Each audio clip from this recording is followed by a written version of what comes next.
So of all the parts I was playing, when I first started out, I had no idea which I'd actually be cast as. So even though I did 5 or 6 characters going in, they all had to sound different in case they hired me for all of them. And at the end of the day, they ended up with 3, and really 2. I did Rhinox, but they cut most of his lines. Hopefully he'll be back in the sequel. Hopefully. Battletrap had a distinctive thing going on because he was so mean. And Apelinq was kind. So that made it different. I like doing different characters. Yeah, I remember there was a convention in Florida where I had 2 people in the audience. So we just sort of, I was one of the best panels I ever had, actually, because we were just being goofy and fun. And the camera will see it anyway. But I'm curious to know, though, what is your fandom of all that are here now? How about One Piece? Put your hands up. Transformers? Yes. Other things? How about you guys? What are your fandoms? The Flash, Grodd, yes. Did you come yesterday? Yeah, I did a whole thing with Grodd. What was that thing called? The Caterpillar book? The Very Hungry Caterpillar. The Very Hungry Caterpillar as Grodd. It turned into the Very Hangry Caterpillar. The Very Hangry one, yeah. Well, we have that online somewhere. Mm-hmm. Yep, it's posted on Zenkaikon Live, and also I believe it's popped up on YouTube too. So keep a lookout for it. Cool. So what do you think? You haven't prepared for this, but we'll just jump right into it. So Dave, why don't we start with some of the standard questions that I'm sure everyone wants to know about. Sure. What inspired you to get into voice acting? Well, I always wanted to be an actor, but the one thing with my early career is I wanted to do something to make a living. Mm-hmm. Everyone wants to make their way in the world, of course, but I wanted to make sure that if I could, somehow, I could make my living doing something in the arts. Mm-hmm. So I tried all sorts of different things. I started as a musician. I was a French horn player, and I did some professional gigs doing that. I did quite a few pit orchestra gigs for musicals. And then I toured with an a cappella band, a cappella group, singers, for a while, and that was in Canada. And we went to some really rural places. We flew in to small little villages in northern British Columbia. And the first time I got to do animation, I had to have a private plane fly into the forest to pick me up for one of those gigs and take me back to Vancouver, where I did a show, what was it called? Vortec, which was 1996 on Fox. And I'm sure no one here was even alive for that. Well, I'm definitely alive for that. I think we do have a question down. We have a question. Wonderful. Hi. How you doing? Good, thanks. My question for you is, which voice actors have had most of an effect on your career and inspired you the most? The inspiration has been from the people I work with. When you get to actually see the voice acting right in front of you, it's quite something. You really get to see people's techniques and see people's energy. Like Steve Bloom, standing right next to me, working on Transformers Prime, was awesome. Peter Cullen and Frank Welker, they're legends, of course, go all the way back to the 50s and 60s. Frank Welker, he's on Scooby-Doo. What's the guy's name? Not the teenage guy. Fred. He's played Fred since 1968, and he still sounds like Fred. It's amazing. Yeah, those guys. Those guys mainly, because I've been around them, and they've been a lot to me. Thanks. So why don't we go with a little bit back? So we talked about how you got into the career, but what were some of your favorite cartoons, or what were from your childhood that really inspired? Because I know, for me, you are the voice of a number of my favorites from back in the day, from Saturday Morning, the Robocop the animated series, Beast Wars by Mainframe Entertainment. But what were some of the ones that stuck out to you in your childhood? Well, when I was a kid, I liked Warner Brothers stuff. And I always had a nostalgia. My mother was a swing singer in the 40s, and that kind of inspired me to look into that era and what was that all about back then. So I always watched the old 1940s and 50s Warner Brothers stuff, Bugs Bunny and all that, and then Looney Tunes, and then further back, the Popeyes from the 1930s. Mm-hmm. Back when I was a kid, you still saw some of that stuff on TV. They were willing to still air things in black and white on occasion. Mm-hmm. So the Popeyes were weird in the 30s. Because did you ever? I don't know if any of you have ever seen those, but they almost mumble in the background.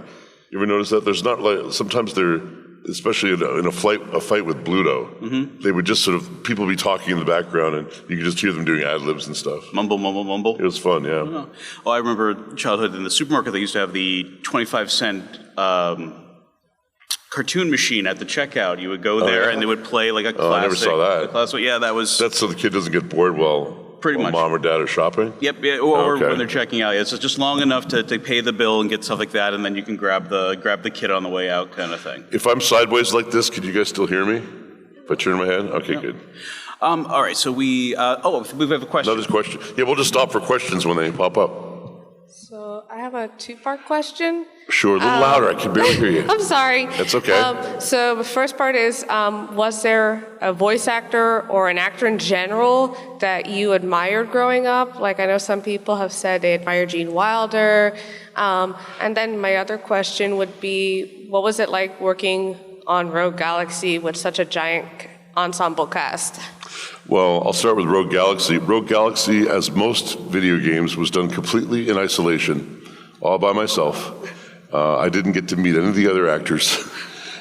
Just sort of did all the scenes on my own. But I really liked that show, in particular, well, that video game in particular. That character had a lot of backstory, a lot going on. Diego Egas was his name. He was a dog. I don't think I've played dogs before or since. I don't think. No, I think it's the only dog I've ever... Yeah, I believe this is the young lady that had the... Yeah, you brought me a drawing. Mm-hmm. You were great. Thank you. And inspirations growing up, I think growing up I wasn't really that savvy about Hollywood and the names that I was seeing. I didn't really even remember who I was seeing, I don't think. I just would enjoy stuff in general. The things I just mentioned mostly, the Warner Brothers things. All right, thank you. Thank you. So you mentioned before that you started off as a musician. Were there any transferable skills that you found being a musician or performer that led to be of greater use than you would have thought going into voice acting and acting? That's a great question because music applies to voice acting a lot. Because of course there's rhythm and pitch and tone and all that stuff. And I look at the psychology of the character, but also the musicality of the character and how they sing their song, so to speak. So that brings up a question. What would you think the song of some of your favorite characters would be? What would be their genre of music? Oh, interesting. Never thought of it that way. Gorilla Grodd would be, strangely, I think he would have acid rock for some reason. Okay. Something, because he's angry, Mm-hmm. Well, what about things that are pent up inside? How about Drax? Drax takes everything very literally, so maybe classical music for Drax. Okay. Soundwave? Shockwave. Shockwave, sorry, my bad. No, he would just listen to tones. He wouldn't listen to music. Okay. Because he's very logical. Okay. He might just be listening to beep, up, up, up, beep, up, up, up. So he'd be more of the techno kind of techno thing. guy, yep, that's true. Okay. It's really putting you on the spot. You have to think of all the questions that would be asked if I had 100 people here. It's all good. So let's. Do we have any other questions from the audience? Oh, we got. Nice thing when there's this few people, the same person can go up 5 times if they want. I don't care. Oh, come on, man. Don't say that, my friend. Listen, when you go into the booth and you got a song catchy in your head, is that ever going in the recordings, for example, and you keep it there? The monitors here are not great for the audience questions, so pull back from the mic a bit so I can hear you better. Okay. I had trouble understanding. When you go into recording and you got a song, for example, you're in the car listening to the song and you go into the booth and that song's still catchy in your head. If I ever slip to the recording, what you doing it?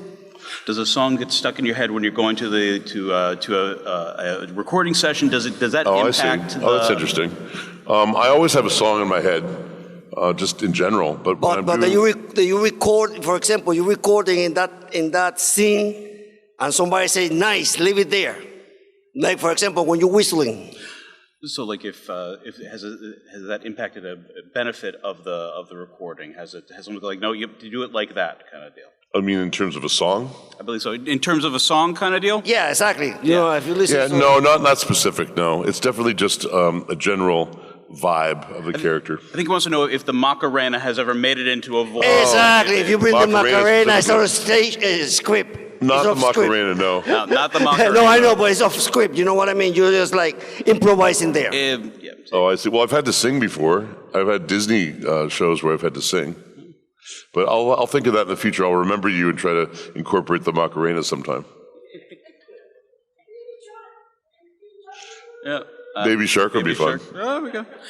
Gorilla God doing Baby Shark would probably go that way. Baby Shark, do-do-do-do. Oh, have another one? Another question. So you've done quite a few characters.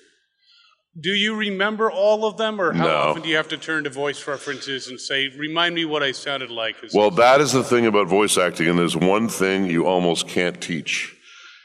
I have to be able to go, okay, this is still happening today. I'll get a character from 5 years ago that they'll want me to do again. You have to have the skill, and they'll play you a reference. They don't expect you to just remember. They'll play you a reference that you have to be able to exactly match. You have to somehow have that skill in order to be a successful voice actor. And luckily I do. It was never taught to me, and I don't even remember the sound of it per se. It's just something about things that I remember from the character from listening to it. And it's often an emotional thing or a physical thing, a placement thing that will help me to sort of click back into the character. But yeah, you have to have the ability to do that. And I don't remember all the characters. If someone asks me to do an obscure one, I'll look it up, and I can usually remember once I hear it for a second. Thanks. So let's talk a little bit about your career. Like you mentioned in yesterday's voice actor panel that the Robocop with the animated series was a bit more comical than the original. Yeah, that was the comedy version of Robocop. Yeah. So how did you approach that character? Was something that was a very much very very serious character. How did you develop it to be a little bit more humor? Well, in that case, you let the writing be funny. You play the character as is. You never try to push what's there that's funny. Because if it's really well written, it'll just be funny. Does that make sense? Well, was there ever a line that you didn't think that was going to be funny that turned out to be? Oh, all the time. Like I'll say things I don't even think they're funny, but the audience thinks they're funny. And if I'm playing the character genuinely, like I did with Drax, the first year of doing Guardians of the Galaxy, the series, I didn't really even understand that it was a comedy because I was so serious about Drax. And that made it funnier for the audience, I think, because he didn't get the joke. And that made it funnier for everybody. Yeah. So, yeah. Cool.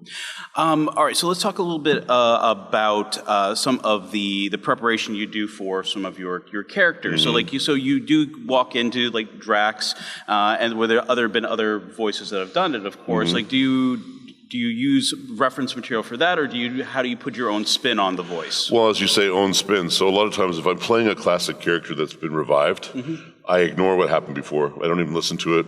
It's a new producer, a new production. They want me to do it differently. I'm very much of an in-the-moment kind of actor. The first couple of episodes we'll be developing the voice. In the audition, we develop the voice if it's a live audition.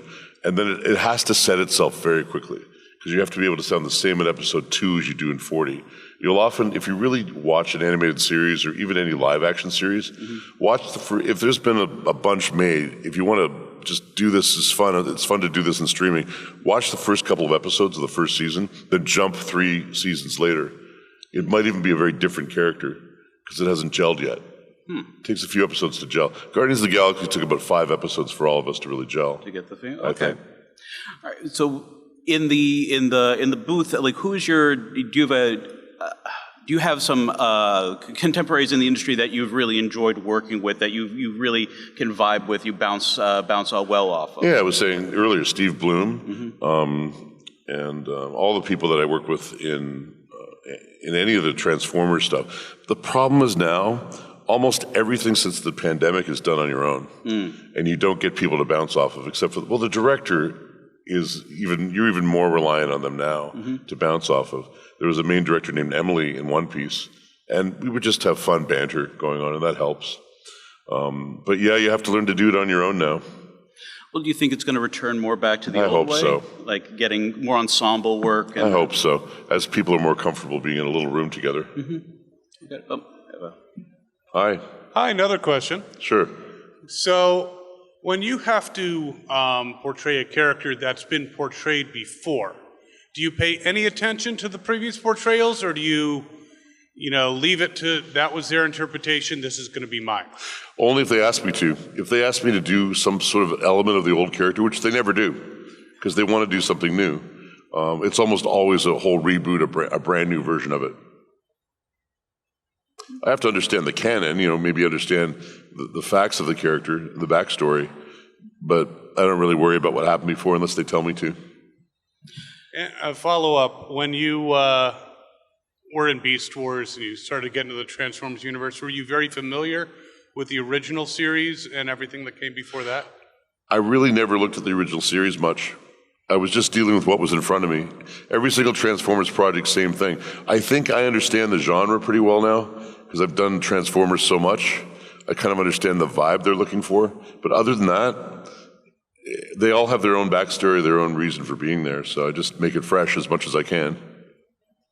Because I really don't have voices per se. I more just shift the personality slightly. Because most of my voices are like this. Great majority of them. But you can still hopefully tell it's a different character. Absolutely. Thanks. And that's part of the acting. Thank you. Thank you. Excuse me. So what is some of you've had quite a great number of different characters. Is there any particular fandom that you are really in the lore of the fandom just sucks you in, or just blows you away about the amount of dedication or just backstory that goes into the characters that you're pursuing? Every fandom has their own passion, and I respect them all. So I'll get One Piece fans. I'll even get some Alita Battle Angel fans, and I did the one movie. They're going to do more, but they're very excited about what they love. So I want to get excited with them. They know way more about these shows than I do. Well, is there any piece of lore that you've been told that from a fan that's surprised you the most? Well, I don't really always even understand as much as they do, so I just let them tell me their story and try to understand the story better through them. Is there been we have a question. Hi. So, with the new Transformers movie, The Rise of the Beast, I know you did a couple of characters there. Is it fun to do multiple characters, or you have more fun kind of doing just one character? Well, the more the better. It's such an exciting thing to be able to do multiple characters. Rise of the Beast, I played far more characters than you realize, because I was sort of one of two people that they had in the background to work when the celebrities weren't available while they were animating things. So I played Unicron for 1.5 years. I played Primal for about 6 months while they were developing the movie. And it's fun to jump around, and just sort of the biggest challenge is to make sure they're strongly differentiated. And I didn't know at the end of the day, sometimes I was doing the voice before they cast the celebrity. Now, they always want to find a celebrity now. So of all the parts I was playing, when I first started out, I had no idea which I'd actually be cast as. So even though I did 5 or 6 characters going in, they all had to sound different in case they hired me for all of them. And at the end of the day, they ended up with 3, and really 2. I did Rhinox, but they cut most of his lines. Hopefully he'll be back in the sequel. Hopefully. Battletrap had a distinctive thing going on because he was so mean, and Apelinq was kind, so that made it different. I like doing different characters. Okay. Well, thank you. Appreciate it. Hi. Hey.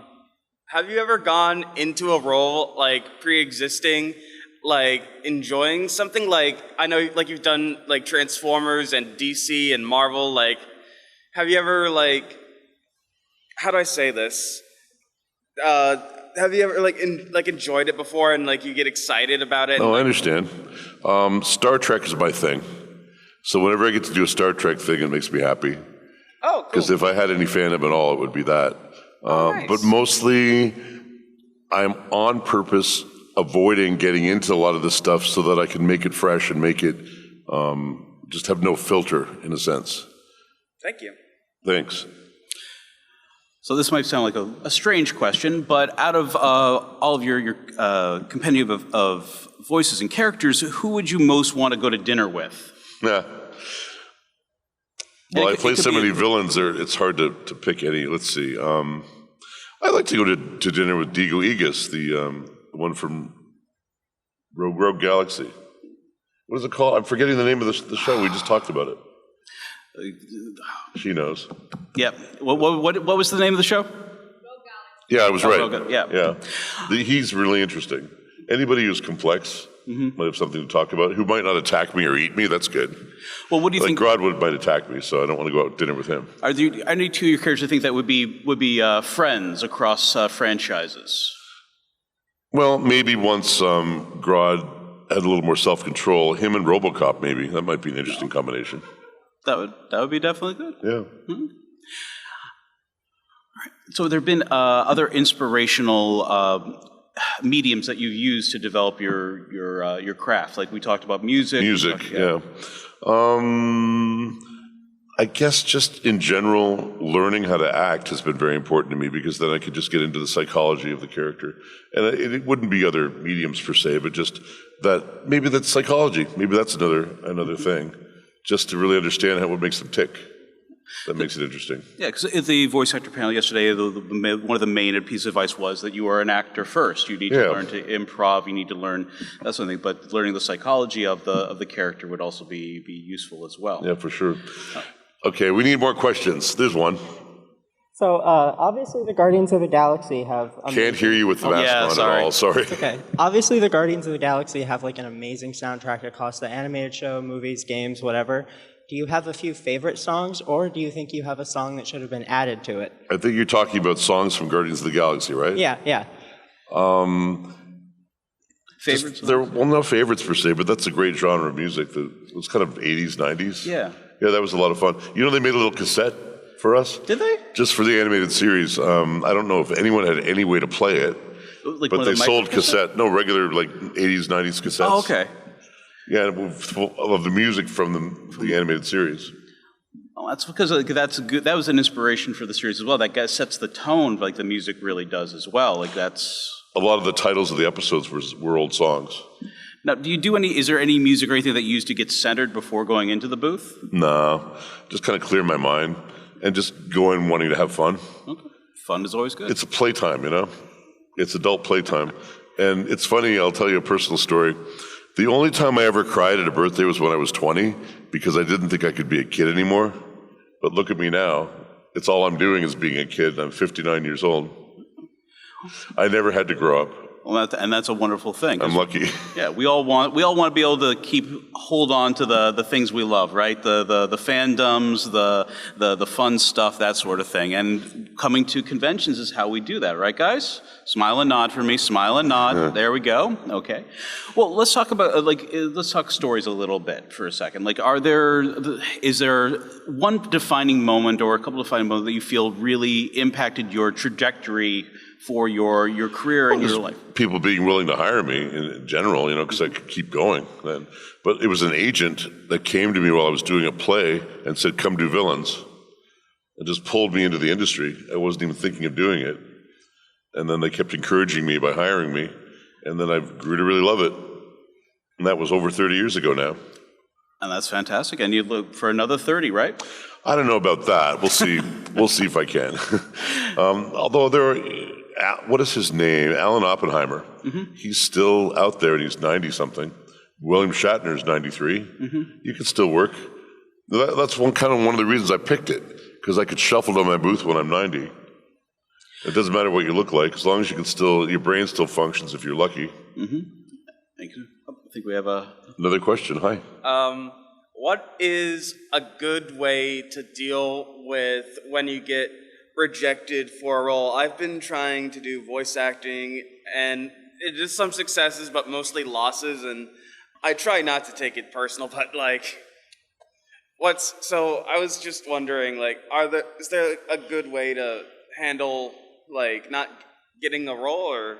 Yes, absolutely. Try to remember that when you're being cast, there are many factors that go into it that have nothing to do with your talent. You do your job by playing the character, and when you're doing the audition, an important thing too is to remember the character doesn't need to pay his rent. The character doesn't need to patch up a fight with his girlfriend. He's just he's the character. So try to put your own life out of your mind and just deal with what's in front of you. Do the best you can, and then you're done. Yeah.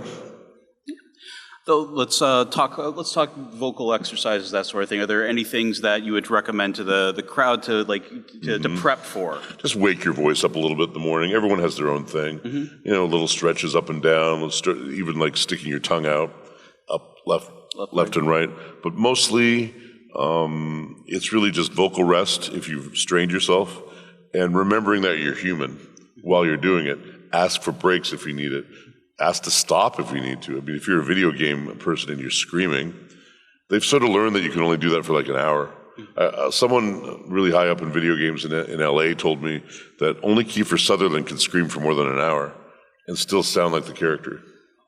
Okay. Because think about it, if you're screaming at the top of your lungs, you're not going to sound like the same person in an hour. No. And that's not really serving them because they just have to re-record it anyway. So and also if, say it's an animated show, and they usually do it in order, but if there's a screamy part, you can sometimes ask to save it to the end. That helps too. Yeah, so then you get to record all the stuff beforehand. You don't have to worry about that matching up, that sort of thing. Well, yeah, and you save yourself. Yep. How are we doing? How much time is left? We've got about a half hour left. Wow, I don't know if we're going to make it. Half an hour. Keep asking questions and we'll get through this. Hi. All right, so my sister wanted to know, have you ever been recognized in public, or like, do you ever see any of your merchandise of like Drax or any of the Transformers? You see Well, I see the merchandise a lot because I've done a lot of stuff. You see kids buying them, and you'll be like, "Hey, I'm that guy." Well, I don't say that, but I'll buy the stuff. I have at least one toy from every character I've ever played that has a toy. So I have a few shelves at home that have everything, and I have the old boxes from the 90s and early 2000s signed by the cast. So that's fun. But I've been recognized a couple times, but sometimes when I open my mouth, I get recognized. Sometimes people will hear characters that they know. But mostly if I keep my mouth shut, nobody knows who I am. And I like it that way. Sounds good. Thank you. Yeah. Thank you. Hello. Hi. If you had to live as any of your characters, which one would you pick and why? If you had to live as one of his characters? Okay, which one would it be? Who is really comfortable? Who is really having a good life? I have a lot of troubled characters, a lot of villains of troubled lives. I think Drax would be a pretty good life. Yeah. He's having a good time. Yeah, he's on the ship with his friends. Yeah, he's accomplished what he wants to do. Yeah. Drax is at a good place in his life. Making an impact. Maybe Drax. I wouldn't say Robocop. No. Because he's trapped in a metal shell. That's not good. Yeah. Depth Charge is troubled. Yeah. And he doesn't live long. That is true. He had his moral compass and what he needed to do. Yeah. But just in terms of comfort, I think Drax is probably having a pretty good life.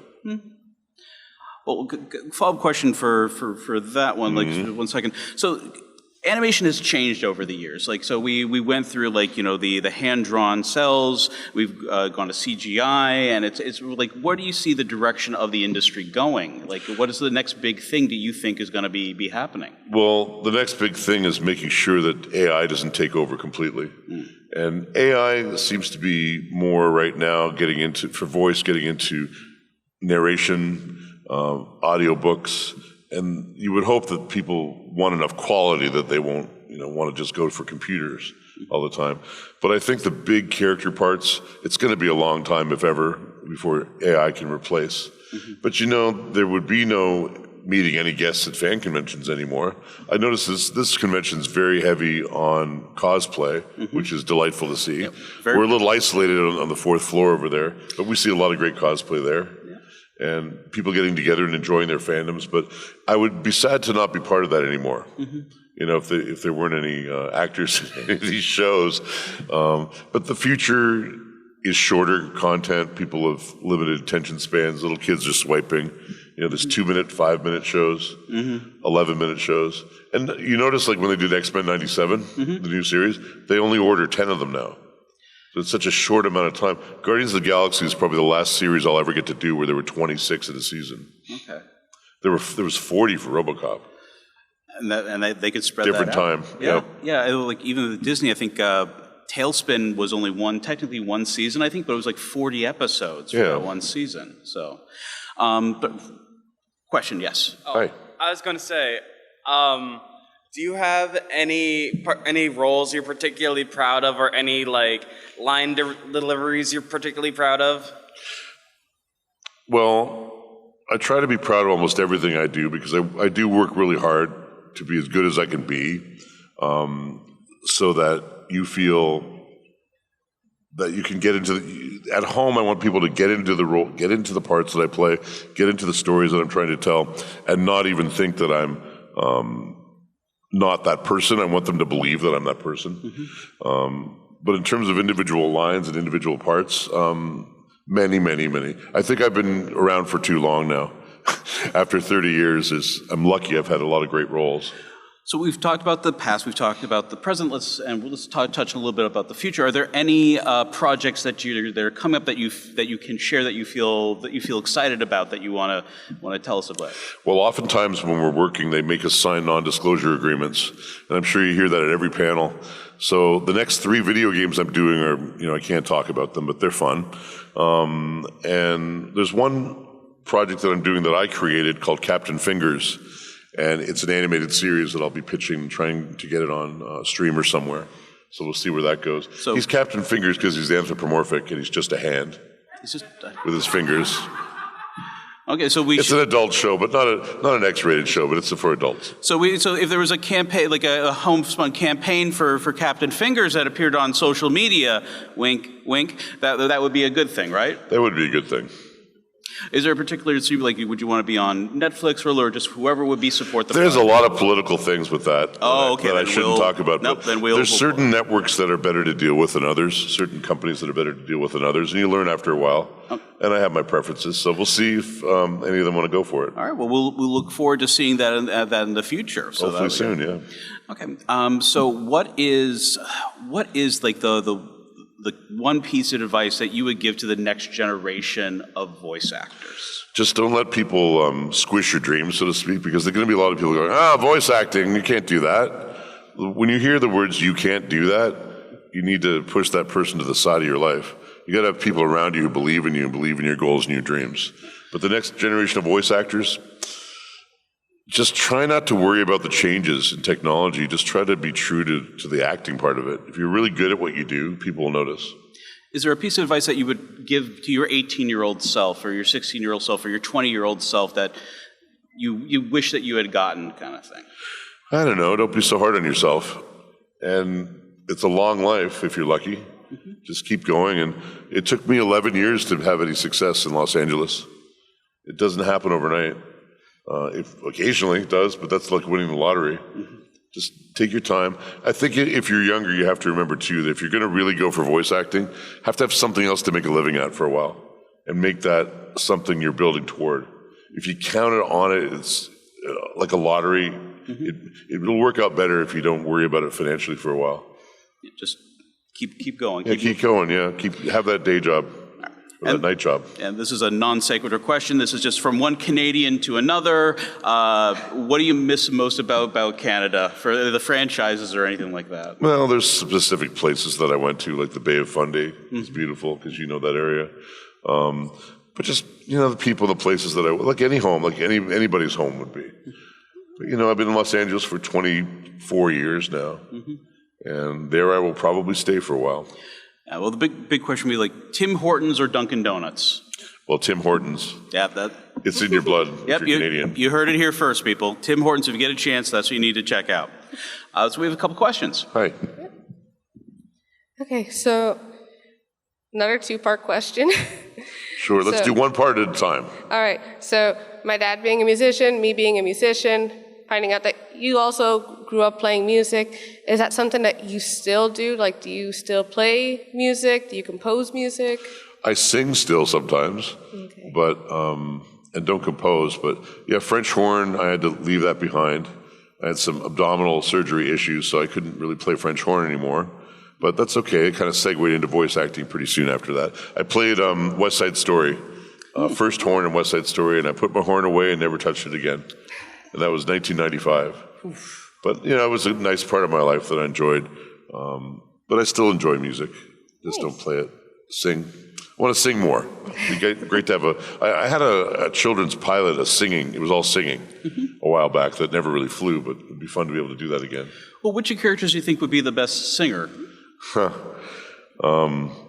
Well, they all have pretty resonant voices for the most part, hopefully, if they're me. But it'd be fun to hear Grodd sing something. I personally, I see Grodd singing like a crooning song. Be angry stuff, yeah. Everything would be angry. And the second part? Second part? So the second part would be if Drax was fighting against a Transformer, who would win the battle? If Drax was cast as a Transformer? No, if he was fighting against one. Fighting against a Transformer. Who would win? Who would win? It depends which Transformer. Starscream, he'd win. Apelinq? Apelinq?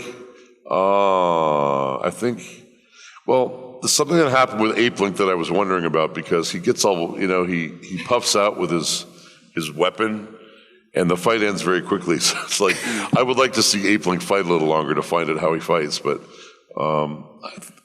I think Apelinq would win probably. All right, thank you. Drax, thank you. Hi. So I was wondering, when it comes to like singing parts in like shows and whatnot, do they tell you it's gonna be a singing part, or are they like, surprise, you're singing? Usually it's surprise you're singing. Okay. With the Disney stuff I did, it was a long time ago, and we showed up and they had the music, and we just worked on it and got it done in the 4 hours we had. Oh, thank you. You're welcome. I sang Under the Sea. It was Sabrina the Animated Series. Oh. And I had a couple songs in that with my ancillary parts. I played Spooky Jar. If anyone remembers that. 65 episodes of that, right? Yeah, I didn't do that many episodes. I think I did about 20. Okay. But he was fun because he just spoke in rhymes. He spoke in haiku. They had the haikus all done for you in Oh, yeah. effect? Okay. But that was an interesting story for auditioning because it was supposed to be somebody from the country of India. And I don't really have that accent under my belt. So I decided to play Agnes Moorehead from Bewitched, if anybody knows who that was. There was an old show called Bewitched. It was about witches. And he was always doing spells, right? So it was an incantation like she would do. And I just copied what she did from that show 50 years ago, and they liked it. A completely off-topic, probably random question. What is your dream car? Do you have one? Dream roll? Dream car. Car. A 1956 Thunderbird. Oh, really? I like things with fins. And They're not very practical these days because back then, everybody had to know how to be a mechanic, and there were mechanics on every corner. Yeah. And no computers. No. And then, is that the coolest car you've ever driven, or your favorite? I've never driven one, but No? I drove a Model T from the 1920s. That was interesting. I had a cousin that collected antique cars, but I like old things. My hobby is collecting product packaging from the 1880s to the 1940s. So my entire house is full of product packages from back in the day. You can't really find them anymore. Almost impossible now. It's just stuff that people threw out, Like I have a Nestle's Quick Box from 1952. Oh, the Pry Top ones? Yeah. Or that, yeah. Stuff like that. I have a Ritz Cracker Box from 1943 that was sealed in a barrel behind a cabin in Oregon in case the Japanese attacked. Oh, so it was part of like a bug-out bag kind of thing. And in 2005, I got it from eBay. They had dug up the backyard and found this thing. It still smelled like cheese when I got it. Because it was so well sealed in this barrel, Yeah, no air getting in, no sunlight, yeah. Yeah, if there was ever a good earthquake in LA, I would lose half my stuff, but I've just sort of accepted that. Oh. But what I do is when I once in a while, something I've collected, it's time to throw it out. Like I had a 1962 cellophane package of Oreos, and that doesn't last forever. And then I do a science experiment. What did 1962 Oreos taste like? Oh. I don't swallow, but but what I didn't do a video. I should have. So if anyone cares, 1962 Oreos, about 5 years ago when I had one, all the sugar migrates to the top. So the top of it is covered in sugar, inexplicably because it's over 50 years, 60 years it's migrated. The cookie then tastes like nothing because that's all the sugar from the cookie that moves. So it tastes like sand. But kind of scary thing to say. The inside white part tastes the same as it does today. Oh no. It never changes. Okay. So probably something you probably don't want to eat in there. So kind of like McDonald's hamburgers that they keep. Oh, Twinkies. You can get a Twinkies from the 1950s and it's still there. Really? Oh, yeah, if you find one. Anyway. Okay. No one's having breakfast right now, are they? Not that I can see. No. Hello. Hello. I was wondering, are there any notable differences between recording in Canada and recording in LA? What they pay you is significantly more in the States, which is good. But the difference is that, well, it was so long ago, it was different. Back in the day in Vancouver, when I was recording, a different time, we all had analog cell phones, and we had to throw them in the middle of the room because they interfered with the recording. You have to turn them off. Yeah, that raspy. Yeah, but that was a long time ago. It's been done the same for so long now. The big difference now is just that we're off of doing it at home. You could never do that then. Nobody had the equipment. Thank you. You're welcome. Hello. Hi. Have you ever had any interest in collecting vintage televisions? I have collected vintage televisions in the past. They're difficult to ship. I got a wonderful 1948 Bakelite TV, and I was told you should never ship those because they will not survive any amount of packing. They will not survive. It's really hard. Yeah. Vintage TVs are cool. You know, if you know about vintage TVs, the early ones, 1930s, the picture came in backwards and you had to look at it on a mirror. Mm-hmm. So I guess you know about vintage TVs?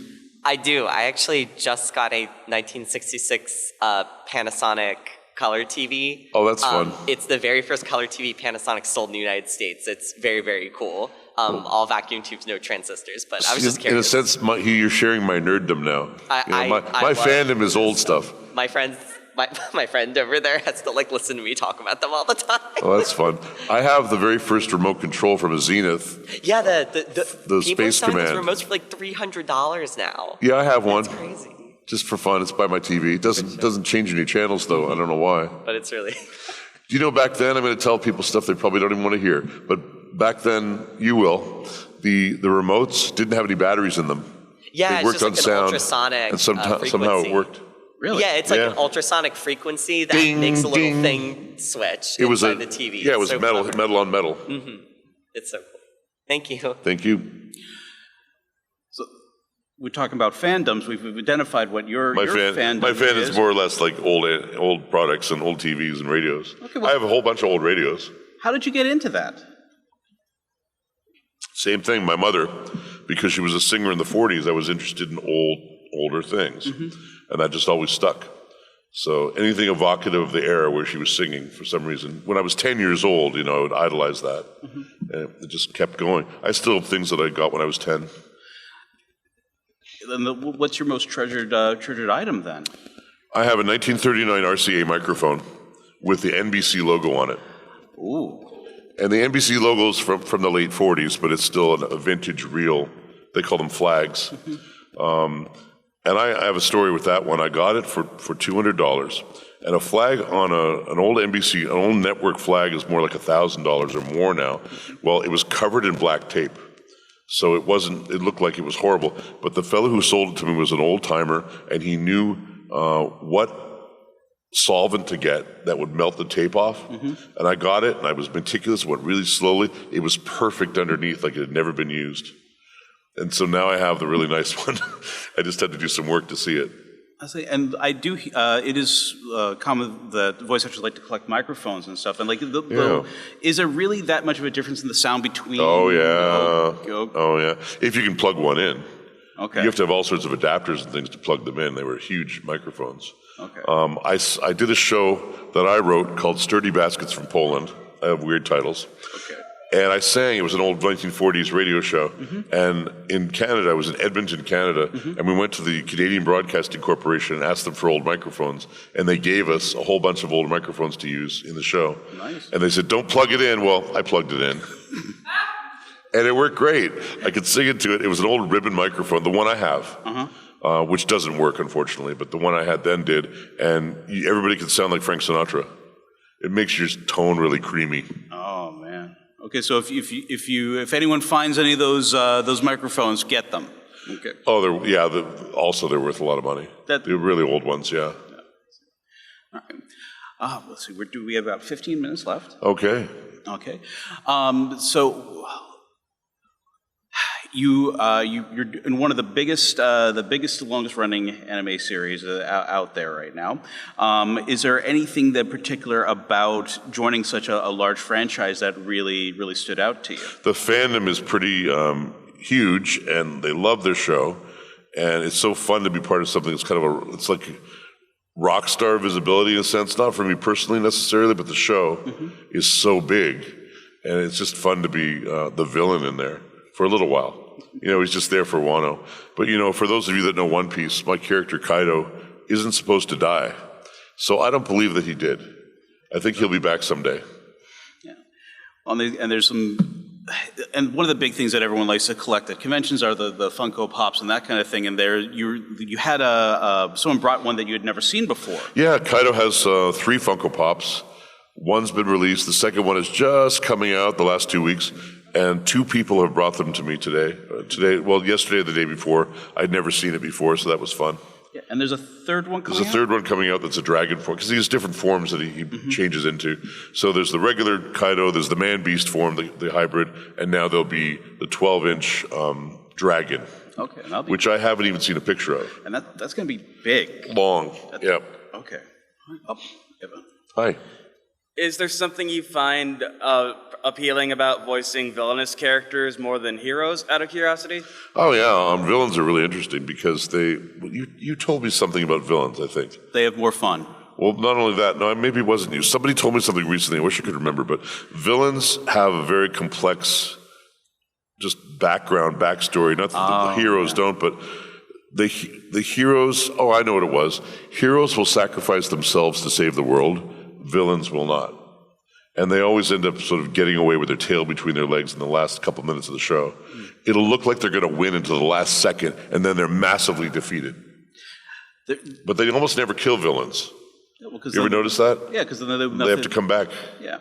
Look, one of the ultimate villains, like Dr. Doom. Dr. Doom, he's just trying to make things better for his people kind of thing. But also, I found out recently that Dr. Doom is the godfather to Reed Richards' daughter, I think. Okay. Yeah, that was a bit of lore that I had no clue about. I'm going okay. And he was demanding that all children get a good night's sleep. And I'm going okay, yeah, he's a villain, but he believes in, being a good parent. Well, every villain seems to have one central core reason for being, or a theme that they live by, Dr. Fate, I don't know if you consider him a villain, but I kind of do. The power of order is his big thing. And even Volibear from League of Legends that I play, he's like a god that nobody believes in anymore. And that's kind of a tragic thing, right? Yeah. He has a very high opinion of himself, in other words. If others don't have a high opinion of him anymore, and he has a high opinion of himself, he becomes kind of not always an attractive character.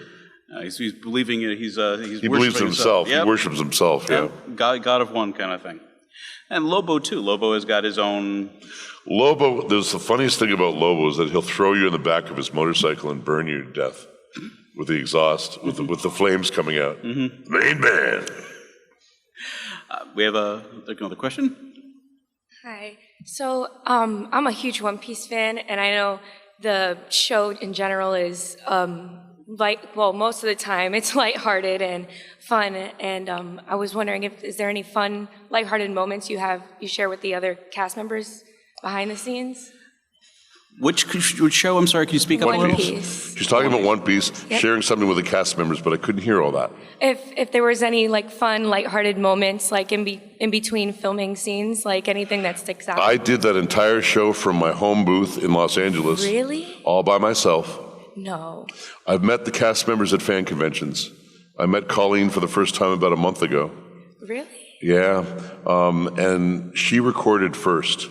So I always got to hear her in our scenes, but she never got to hear me. She was always doing our scenes without me there. Oh. So, and I know it's a little bit kind of like, wow, the fans can't believe it. We never knew each other, but we have to sound like we knew each other. You did a good job. Thank you. It's fun meeting people now, but it's funny how they do things. Is that difficult to do without having people to bounce off of? It's just a skill you have to acquire because right now, if you're going to be a voice actor, that's mostly what you're doing. You'll meet people at fan conventions, but you'll be recording by yourself for the most part. I'm hoping when I do my cartoon, I can have everybody there. I think it also builds some great memories for you too as an actor.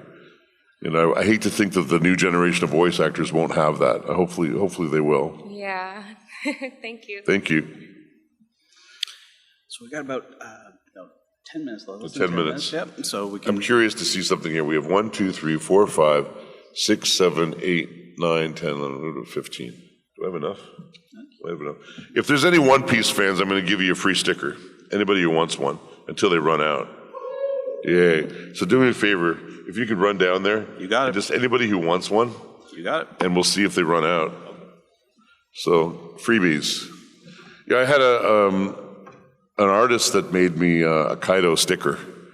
So I know you're not all One Piece fans, but give it to somebody that is a One Piece fan if you want. I have another question. Yes. Hi. Oh, sorry.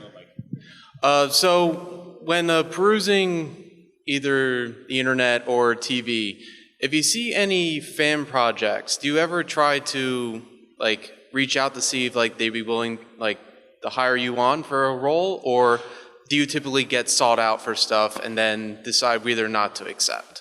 Many of the fan projects I am not allowed to do. The network, the company that owns the franchise, have asked me not to do them for the most part because it doesn't follow the genre of the show, the canon of the show that they wrote. But I'm encouraging, I'm excited for the fans that want to do that. Occasionally, if I'm asked to do it and I can get written permission from the studio, I'll do it. I know a lot of actors do it anyway, but I've just been told a couple times, called by producers when they hear I'm going to do something, please don't do that. So I'm excited for you guys, and I'm there watching when I can, but I can't usually participate, unfortunately. And then what about independent projects? Let's say Oh yeah, no, I've worked on those quite a bit. Yeah. Okay. Yeah, no, they just have to contact me, and we'll put them in touch with my agent, or I'll talk to them myself. And I jump into stuff all the time. And my apologies. It's Final original. question. Do you think that being able to understand and interpret contracts is kind of something that should be learned about before, possibly signing up, or is that just kind of the contracts are pretty simple enough to understand that? The contracts are not simple. They're very complex sometimes. I think it's really smart for an actor to have some business sense. I think that I do. I like to look at my contracts and go over them with my agents, but your agents and your managers and and your lawyers and people that deal with the business stuff, they're supposed to be able to take care of all that stuff for you. But quite now, most agents don't anymore if you just have an agent. So you be smart if you know what you're signing. So basically when starting out, it's try to understand some legalese or It isn't a bad idea to take a course on contracts. Just so you know because if you're going to sign your name to something, you're bound by it. So it's nice to understand what you're signing. Okay, thank you very much. You're welcome. Hello. Hello. Do you ever watch something that has your own performance in it, or do you have that thing where I can't listen to myself, or something like that? Previously, until recently, I've watched everything I've ever done. Because I am curious to watch it. Because it brings back memories too. If I did have a show where there was an ensemble cast, I'll have great memories of what we did that day. It's also fun to see what they pick. Because we might do several takes, they decided to do that, or go with that, or how it all comes together. It is fun. So I try to watch almost everything I can. Thank you. Thank you. Hello. Hey, how's it going? Good. I have a One Piece question. Sure. Is there a character aside from Kaido that you could picture yourself doing, a villain or just any character in general? You picture a character I picture myself doing? Yeah, that you think. I want to do Big Mom. Big Mom. I like to do characters that are bizarre, that are not expected of me. I don't often get to do them, so if I get a chance to do them, it's fun. So something weird and unexpected would be good. Great, thank you. You're welcome. Hello. Hello again. Hello again. So, I know you're working off scripts when you're in the recording studio. Are there ever times when it's I would like to try a line, and just insert your own personality in a slightly different line that kind of means the same thing, but goes in a You would be surprised on One Piece how often we did that, because sometimes it was difficult to get it to match. You'd want to give the story, but we could change. We had huge leeway to change lines. It was up to the director. She had authority. He or she. There were 3 directors on that show, and we often in the moment made up stuff that made sense for the show, but we wanted to say it in our own way. And after a while, they trusted me because they knew I knew Kaido really well. So how would Kaido say that? So you'd be surprised how often we get that opportunity. The big like Marvel and DC stuff, not as much, but there's a lot of situations where we get to do it. Is there a particular line that you came up with that's a favorite? Oh, I can't really say. It's because it's really good to not really remember even. You just do it and it becomes part of the whole. Because I'm not paid as a writer, but we just contribute this stuff. But yeah, I don't always remember what I've done. We just forget it. It's just part of the story at that point. Okay, thank you. Thank you. All right, we're just about at time. All right, well, thanks for all the questions and thanks for being here. I appreciate it. David, thank you so much for coming out to Zenkaikon. We've loved having you here, right, guys? Thank you. And just to let you know, David is going to be signing autographs. I was misquoted a little bit earlier. Starting at 11, we're heading up to autographs on the 4th floor, so just get into the elevators. Yeah, we're heading up there now. Yep, we are. 4th floor, and we'll be there for the rest of the day. Yeah, please come say hi at least. Thank you. All right, thank you, guys. Thank you. This is Brandon McInnes, the voice of Finral in Black Clover, and you're watching Fandom Spotlight. Please subscribe, please. If you don't, I'll be sad, okay? Thanks. Bye.